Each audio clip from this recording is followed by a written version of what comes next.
Hello everyone, my name's Joe and this is me off the cottages. Now a problem that we perennially have when filming on the cottages is one of audio. Now many people when they're doing their house restoration channels, they're lucky enough to have quite a large space, open countryside and a serene atmosphere. Now we do have a serene atmosphere, it is just a lot of white noise. Now, anyone who knows anything about audio knows that things like streams, waterfalls, A-roads, they can be quite difficult to record against. And one of the impacts that has is on our ability to just pick up a phone and chat about something. As you'll see here from this video. So just for comparison, this is how the audio from the iPhone sounds right next to the cottage, which is a bit further away from the waterfall. And this is what this sounds like on the iPhone next to the waterfall. Now I'm sure you agree that some of that's usable, but it doesn't actually make great audio, especially not to be able to carry an entire YouTube channel.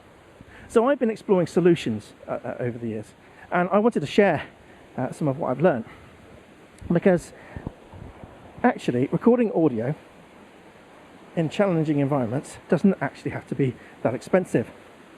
I'm making my way now over to my shower, which some of you may have seen on a previous video, and of course at the moment the only place where I can wash. It's quite noisy. There's a wall of sound coming from the waterfall, which is just there.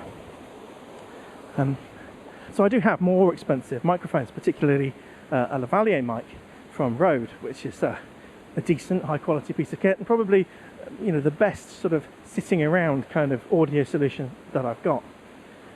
Problem with it is that even though it picks up audio from a relatively close environment, it's still unidirectional, which means that it would be picking up the sound of the water down here. Because I know you're interested, here's what the Rode Lavalier microphone sounds like in the same position next to the waterfall. Of course, with my body slightly shielding the sound from the waterfall. And one of the things I really enjoy using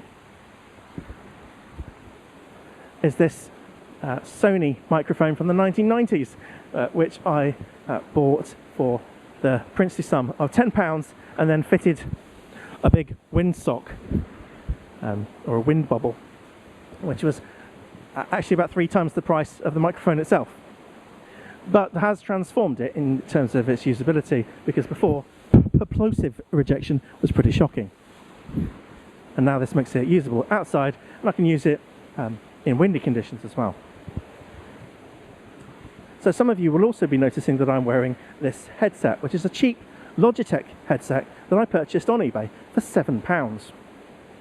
Now we're going to switch now over to this headset so I can just demonstrate to you why I think this is pretty good. What happens, say for example, in the condenser microphones that people commonly use, is that this is a directional condenser microphone, but it still has a wider pickup, and it's meant for environment recording, for recording like bands. It's designed to have a full dynamic range, so therefore it's excellent at collecting the ambient noise of the stream, like so.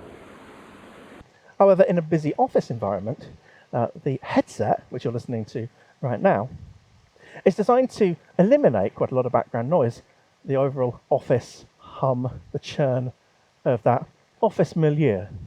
And that kind of makes it an interesting sleeper choice for recording audio in challenging sonic environments like here next to the waterfall, because it really is designed to be pretty terrible in terms of dynamic range. So in lots of ways it's a worse microphone than this one in ordinary conditions. But of course these aren't ordinary conditions. This is a wall of sound. So the cheapest headset with a microphone input that I could find on eBay turns out to actually be better than quite a lot of other expensive audio recording gear for this kind of environment. So in the end, it's about the proximity to the mouth rather than the expense of the gear in this sort of scenario.